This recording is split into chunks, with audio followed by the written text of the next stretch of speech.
name's Jonas Salk. You may know who I am. I created the polio vaccine. Originally I was from Russia, but I moved here to New York. Moved here due to all the problems that there were causing anti-Semitism because I'm a Jew. I went to medical school, got my degree, became a virologist. Originally I studied hepatitis, but started working on polio because it's this really bad disease here in America, and thought, well heck, why not try to fix it? And fixing it right here, right now. Now that I've finished my vaccine, I'm going to start administering it for tests. Now, I'm not going to put a patent on it because I just want to help the world, not me. Any questions? What is your artifact? My artifact is a microscope. This is one of many microscopes that I have used in my past when I was creating the vaccine. Any other questions? How old are you? Currently, assuming that I am dead, I would be over 100 years old.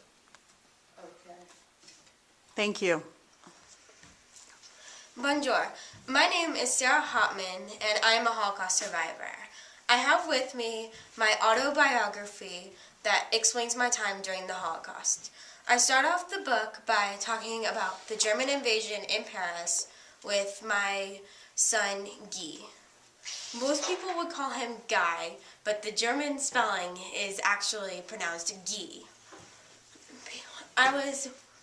First I was taken into a ghetto, and then later, after 3 days, I was transferred to Auschwitz-Birkenau. I stayed there without any family, and once I got back, I met up with my husband again. Later, we agreed not to talk about the Holocaust until after he died, because it was a hard subject on both of us. Now I share my story at different schools all over the world. Where do you live now? Now I live in El Paso, Texas. Nice. And why is your book titled The Lioness of Judah? My book is called The Lioness of Judah because after I was out of Auschwitz, I worked with the resistance, and as a side project, I was a lion tamer in the circus. Very fascinating. Any other questions? Thank you. Hi, my name is Mark Chagall, and this is a painting that I painted in 1911 called I Am the Village. I love farm animals, so you can see the goats and everything and the sheep. So this is a green-faced man, and he's staring at a goat with a sheep being milked in his cheek. And behind it is houses of an Orthodox church and a female violinist upside down. As you can see, there's a cross on his neck right here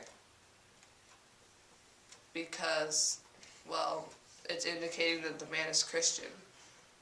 So, and this reminds me of my childhood, even though I was a Jew.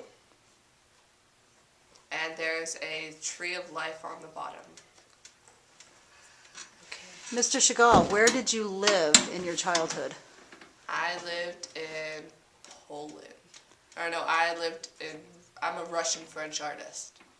So as a Russia, childhood, France. you lived where? In Russia. In Russia. Okay. Thank you.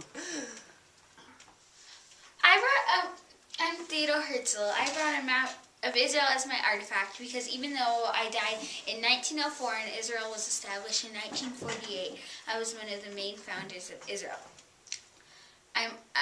Now that I have come back from the dead, I learned that I am called the father of Zionism, which is, Zion is Israel in Hebrew, so it's like the father of Israel.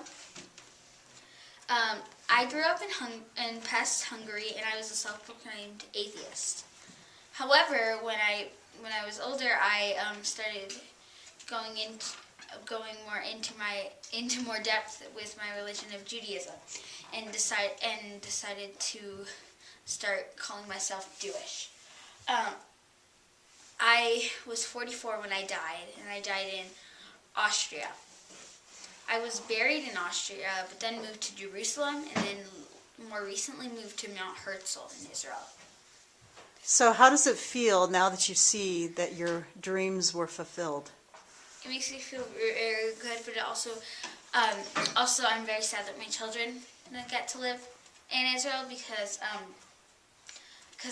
found out that they died, all of them, and so did my grandson. So when you died, do you believe that you had a strong faith in God? Yes, I do believe I had a strong faith in God,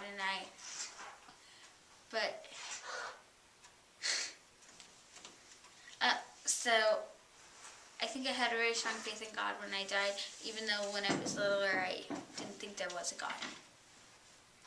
Thank you.